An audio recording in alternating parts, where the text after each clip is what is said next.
Hello guys, आपको नवरात्रि की हार्दिक शुभकामनाएं।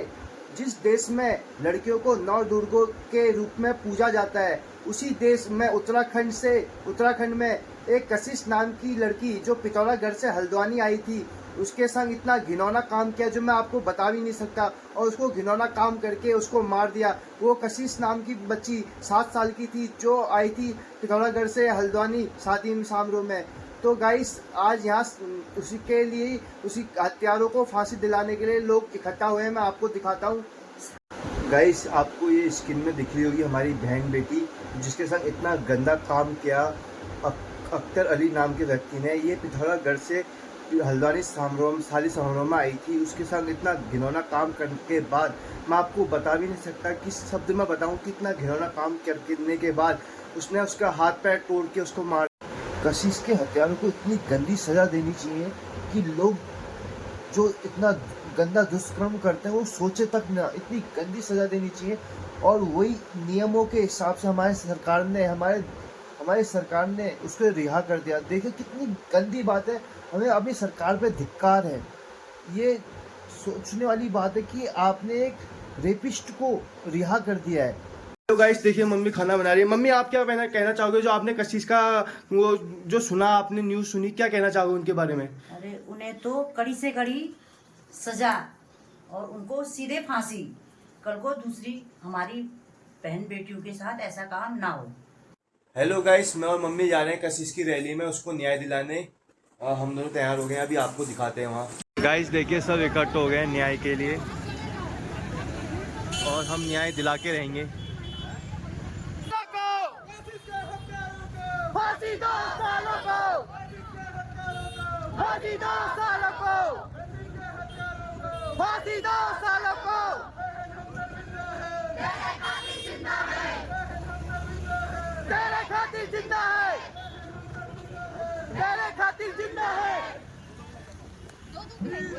Justice, justice, justice, justice.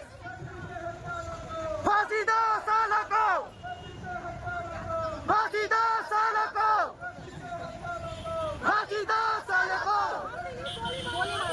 गोली मारो सालों को। Justice, justice, justice, justice, justice. गोली दो सालों को। तेरे खातिर जिंदा है, तेरे खातिर जिंदा है।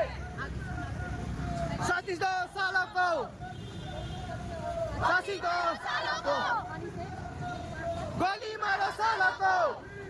Justice, justice, justice, justice.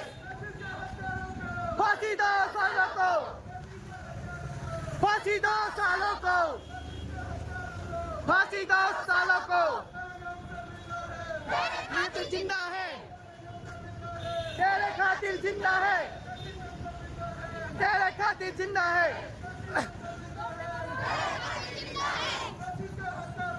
फांसी दो सालों को, गोली मारो सालों को, फांसी दो। Justice, justice. बहन हमसे जिंदा है, तेरे खातिर जिंदा है, बहन हमसे जिंदा है, तेरे खातिर जिंदा है। We want justice! We want justice! We want justice! Justice! Justice! Justice! Justice! Justice! तेरे खातिर जिंदा है, तेरे खातिर जिंदा है। Justice! Justice! गोली मारो सालों को, गोली मारो सालों को, गोली मारो सालों को, गोली मारो सालों को, गोली मारो सालों को, गोली मारो सालों को, गोली मारो सालों को। तेरे खातिर जिंदा है, तेरे खातिर जिंदा है। Justice, justice, justice, justice, justice, justice. तेरे खातिर जिंदा है, तेरे जिंदा है।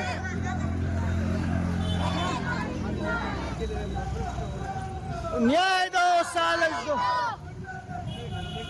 न्याय दो सालों को, न्याय मानो सालों को, न्याय दो सालों को, न्याय दो सालों को, न्याय दो सालों को, न्याय दो सालों को, न्याय दो सालों। जिंदा है, तेरे कातिल जिंदा है। न्याय दो, न्याय दो, न्याय दो, न्याय दो, न्याय दो, न्याय दो, न्याय दो, न्याय दो, न्याय दो, न्याय दो। तेरे कातिल जिंदा है, तेरे कातिल जिंदा है। पोस्टर ऊपर रखिए, सभी पोस्टर ऊपर रखिए, दिखने चाहिए।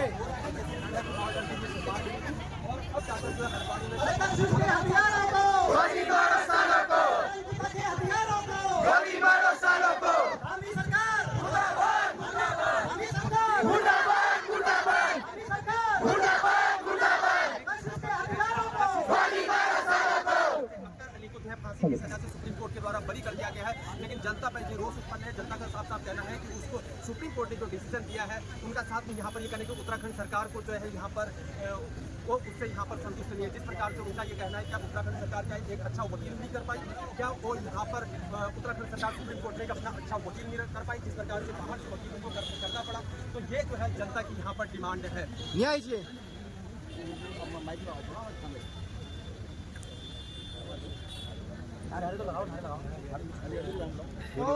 सबसे पहले हमारे बीच में नारे आएंगी।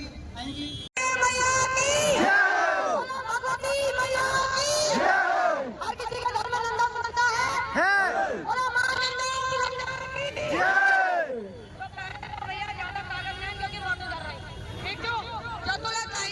तुम सबको धन्यवाद। जो पहाड़ों पर इंदिरा याद रख लेना, जितने भी मेरी बहनें, मेरी भाई रिपोर्टर, न्यूज रिपोर्टर क्यों ले रही, 1-2 दिन का ड्रामा चल गया। ये 6 महीने अंदर हालत में इंसाफ चाहिए, तो इंसाफ चाहिए।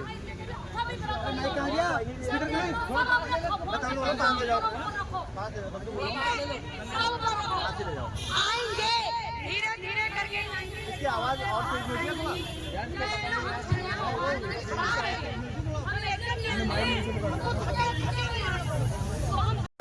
नमस्कार, मैं महेंद्रपाल, ब्लॉक प्रभारी कोटाबाग यूकेडी से। अभी हम यहाँ पर बुद्ध पार्क में कोटाबाग से सब लोग यहाँ इकट्ठे हुए हैं, बहुत अलग अलग जगह से। हमारी माताएं, बहनें, युवा शक्ति सब यहाँ पे इकट्ठे हुई है। हम अभी यहाँ पर नन्ही परी और अंकिता के इंसाफ की मांग को लेकर खड़े हैं। और अगर सरकार को जो हमारा चेताना है, आज जो सारे लोग हम यहाँ पे इकट्ठा हुए हैं, अगर सरकार हमारी बातों को मानती है तो ठीक, नहीं तो हम इसके लिए और बड़ा जन आंदोलन करेंगे। और धीरे धीरे आज का युवा, आज की नारी सब एकत्र हो रही है, दिल्ली तक ले जाएंगे ये बात बिल्कुल दिल्ली तक लेके जाएंगे हम। और मैं पहाड़ के युवाओं से कहना चाहता हूँ कि जो सत्ताधारी पार्टियां हैं जो हमें गुमराह कर रही हैं, आज आप देख रहे हो कभी पेपर लीक के मामले सामने आते हैं, कभी निर्ममता, ऐसी बहुत सारी चीज़ें हैं। आप छोटी छोटी चीज़ें पहाड़ के लिए, जिन लोगों को हमने, हमारे उत्तराखंड के क्रांतिकारियों ने ये शहादतें दी थी, जिन्होंने गोलियां खाई थी, जिन्होंने गोलियां खाई थी, आज आप देख रहे हो ये सत्ताधारी कुछ चंद पार्टियां ऐसी हैं जो हमें, हमारे विकास को रोके हुए हैं, और जो ऐसे आरोपी हैं उनको आरक्षण संरक्षण दे रही है। और हम ये ऐसा होने नहीं देंगे। हम इसके लिए उग्र आंदोलन करेंगे। जय पहाड़, जय पहाड़, जय पहाड़, जय पहाड़ी। हल्द्वानी में बताओ किसकी मुंडी सरकार काटेगी, हम उड़ाएं। अब हमें बताओ, और हमें ये चाहिए जवाब 10 दिन के अंदर। ना तो तो बहुत दूर की बात है, काली रूप दिखाना पड़ेगा। अगर निर्भया के कातिलों को सजा मिली होती तो शायद हमारी कोशिश नहीं होती, और अगर कोशिश को मिली होती तो अंकिता नहीं होती। अब इसके बाद अभी और आएंगी, और जो महिलाएं सोच रही है कि हमारी बच्चों का नंबर लिया, चिंता मत करो, दूसरे वाली और जो तुम लोग कह रहे हो कि आपदा आई है यार, आसमान के लिए डाल मारो मेरा, क्योंकि ये जितनी बच्चियां ऊपर गई है ना, ये फूक रही है, हमें फूक, ये हमें फूक रही है। सही बात है कि तुम्हारी बस्ती नहीं है तो तुम अपनी लड़कियों को जन्म मत दो। अब सीधे एक काम करो, बेटी होती नवान दीजिए उनकी, क्योंकि 22 वर्ष को अगर उनकी गरिंदियों हवाले दिखा ना तो उनकी नवान दीजिए, उनकी सीधा होती तो मारा। देखिए, जब सिंहासन पर बैठा हुआ राजा न्याय की प्रक्रिया का पालन न करके पिछले दरवाजे से दोषियों को फायदा दिलाने का काम करेगा तो मुझे लगता है कि न्याय की जो परिभाषा है वो पूरी नहीं होगी। सरकार को इसमें सुप्रीम कोर्ट में अपील करनी चाहिए और दोषियों को फांसी दिलानी चाहिए, क्योंकि एक माननीय न्यायालय की डिस्ट्रिक्ट कोर्ट ने अगर फैसला गलत दिया तो उसकी जांच हो, अगर सुप्रीम कोर्ट ने गलत फैसला दिया तो उसको जांच हो, कशिश को न्याय मिलना चाहिए। हम यही कहना है। यहाँ न्याय नहीं मिलेगा तो हम दिल्ली तक जाएंगे, और अगर कशिश को न्याय नहीं मिलेगा तो हम सरकार की ईंट से ईंट बजाने का काम करेंगे और कशिश को न्याय दिलाकर ही दम लेंगे।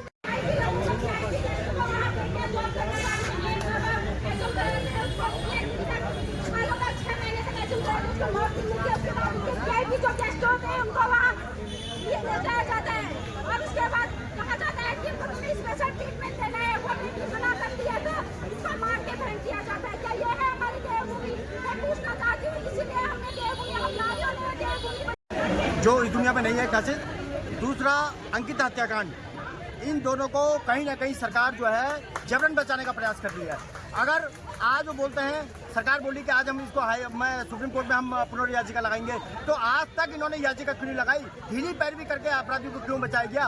कहीं ना कहीं अंकिता वाला उतना बड़ा कांड हुआ, कहीं ना कहीं सरकार के विधायक और तमाम मंत्री लोग उस जो अपराधी जो था उसको बचाने के पक्ष में थे। इसलिए यह है कि आज तमाम लोगों ने, हमारे युवा साथियों ने कमल भाई के नेतृत्व में पूरी रैली निकाली, मात्र शक्ति हमारी तमाम आई है। अब वक्त आ गया है कि जिस ढंग से उत्तराखंड राज्य निकल के सड़कों पे लेके जो महिलाएं आगे आई थी, युवा आगे आए थे, वही समय उत्तराखंड को बचाने के लिए फिर उसी तर्ज पर उत्तराखंड राज्य के हम लोग सब बाहर आ रहे हैं। सर जो स्कैम हुआ था वोट चोरी का, जो वोट चोरी का स्कैम लगाया था अभी सरकार पे, वो सही बात है क्या? देखिए, वोट चोरी तो करी ना। आज वो दिल्ली के मुख्यमंत्री है, उन्होंने बोला कि पहले कांग्रेस ने चोरी किया, अब आज हम कर रहे हैं, तो खुलेआम बोल रहे हैं, तो इसका मतलब चोरी हो रहा है।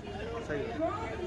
और जो ये पेपर लीक हुआ सर, देखिए पेपर लीक कहीं ना कहीं ट्रिपल SC इसमें सख्त दोषी है, और जो सरकार है कहीं ना कहीं उनके लोगों की मिली भक्ति के कारण ये पेपर लीक हुआ है। यूके ट्रिपल SC के जो चेयरमैन है वो बोलते हैं कि साहब तीन ही पन्ने तो लीक हुए, तीन ही पेज तो गायब हुए, मतलब उसको गायब नहीं मान रहे।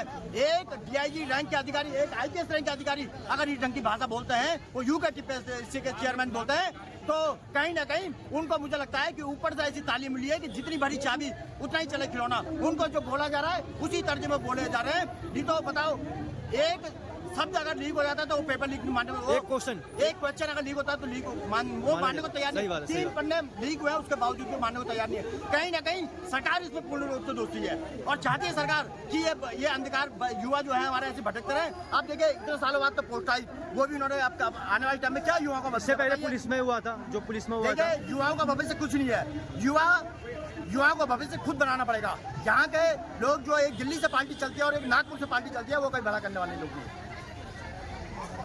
मेरे को दिख रहा है वकील हो या शायद वकील ही है, आप क्या बोलना चाहेंगे इसके बारे में? शायद नहीं, मैं वकील ही हूँ। मैं बोलना इतना ही चाहूँगा, बजाय किसी राजनीतिक टिप्पणी करते हुए मैं इतना ही कहना चाहूँगा कि ये जो है एक बहुत ही गंभीर और बड़ा विचार विमर्श करने वाला प्रश्न इसलिए है कि 2 बेटियाँ, बात अभी मुद्दे लाइट में सिर्फ 2 बेटियाँ हैं, इसलिए मैं बता रहा हूँ।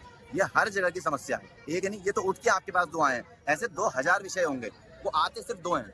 बात अंकिता और कशिश की नहीं, बात उत्तराखंड की हर एक बेटी की है। अगर आवाज़ अंकिता और कशिश की होनी चाहिए तो हर एक बेटी अंकिता और कशिश है, उसके लिए भी ऐसी आवाज़ उठनी चाहिए और ऐसे आपराधिक कृत्य बंद होने चाहिए उत्तराखंड में खासकर। और अगर सरकार इस पर ध्यान नहीं दे रही है तो सरकार के खिलाफ भी हम लोगों ने आवाज़ उठानी चाहिए, चाहे वो कोई भी सरकार में ये कृत्य हो। तो सरकार हर चीज़ में विफल रही है, आप चाहे महिलाओं को सुरक्षा देने की बात हो, चाहे आप युवाओं की बात हो, हर चीज़ में सरकार, अब कल पेपर लीक हो गया है, तो ये तो बहुत बड़ा विषय है जो मैं नहीं समझता कि ये सरकार के बस की बात है। इनको अब जो है इस्तीफा दे देना चाहिए, क्योंकि ये लोगों की बात नहीं सुनते। इन्हीं जनता ने तो आपको मुख्यमंत्री बनाया है। सही बात। और मुखिया हैं आप, और युवा हैं जितने इतने बेरोजगार बैठे हैं। युवा बेरोजगार से पहले तो ये समस्या है, ये सही बात। बेरोजगारी तो एक अलग मुद्दा है जो इससे हटके है, पर मैं फिर भी कहना चाहता हूँ कि सरकार जो है विफल है। जब जनता की आप महिलाओं की बात नहीं सुन रहे हो, जिन महिलाओं ने आपको यहाँ चुन के भेजा, जिन युवाओं ने आपको चुन के भेजा, आप उन्हीं के संग पीठ में छुरा भोगने का काम कर रहे हो, और इतनी बड़ी जन आवाज को आप नहीं सुन पा रहे हो, तो आपको तो आप बहरे ही हो, अनसुना कर रहे हो, अनसुना करना चाह रहे हो आप एक तरह से। क्या हुआ है, ये आप क्या कहना चाहेंगे इसके बारे में? आपका नाम? मेरा नाम सरताज आलम है, मैं पत्रकार हूँ। और हमारा उत्तराखंड जब सन 2000 में बना था तो इस उम्मीद के साथ बना था कि उत्तर प्रदेश में जो इलाहाबाद हमारी कोर्ट थी या लखनऊ में हमारी बेंच लगा करती थी वो बहुत दूर हो जाया करती थी। हमें ऐसा लगता था कि देहरादून और नैनीताल हमारे करीब होगा, लेकिन देहरादून भी बहुत दूर निकला पहाड़ के लोगों के लिए, नैनीताल भी बहुत दूर निकला, और आज यहाँ से होते हुए जो अपराधी हैं वो सुप्रीम कोर्ट से बच गए। तो फिर कौन? हमारी बच्चियां सुरक्षित नहीं है। हल्द्वानी के अंदर अभी कुछ दिनों पहले ज्योति मेहर का मामला हुआ, बिहार का एक बंदा था, उसने मतलब हत्या की, चला गया। जसपुर में 2 दिन पहले अभी एक नाबालिग का रेप हुआ है। अब अंदाजा करें तो मतलब रोज हो क्या रहा है। तो आप इस सरकार को मानेंगे या प्रशासन को मानेंगे? गलती किसकी गलती है? देखिए, इस पूरे मामले में सरकार हमारी माई बाप होती है, सबसे पहले जिम्मेदार सरकार होती है। लेकिन उसके बाद जो पुरुष प्रधानता है उसका सवाल है, जो उपभोक्तावादी संस्कृति है उसका सवाल है, जो कैपिटलिज्म का दौर चल रहा है कि महिला सिर्फ एक प्रोडक्ट है, सिर्फ उपभोग करने की वस्तु है। जब तक ये दिमाग से मर्द की निकलेगा नहीं, कौन कर रहा है? ये कर तो मर्द ही रहा है असल में। तो जब तक ये उपभोक्तावादी संस्कृति जब तक ये नहीं हमारे माथे जाएगी, जब तक हम इसके लिए काम नहीं करेंगे, उसके लिए सब पूरे समाज को आगे आना होगा। सरकार, प्रशासन, पुलिस का तो पहली जिम्मेदारी बनती है, पहले दायित्व ही नहीं क्या बनता है, क्योंकि हमने वोट देकर के बनाया है भाई, हमारे टैक्स के पैसे से दरोगा जी की सैलरी जाती है, तो ये सब तो है ही है। लेकिन पूरे समाज को भी इसके लिए आगे आना होगा, अपनी सोच बदलनी पड़ेगी, और महिला को कम से कम बराबर का बच्चियों को जीने देना होगा। ये इसके लिए सब इस मोटा मोटी तौर पर इसके इर्द गिर्द ये सब चीजें जिम्मेदार हैं, और हमारा उत्तराखंड सुरक्षित होना चाहिए, इसलिए आज तमाम लोग यहाँ पर हैं। हम भी ये कवर करने के लिए यहाँ पर आए हैं। जी धन्यवाद।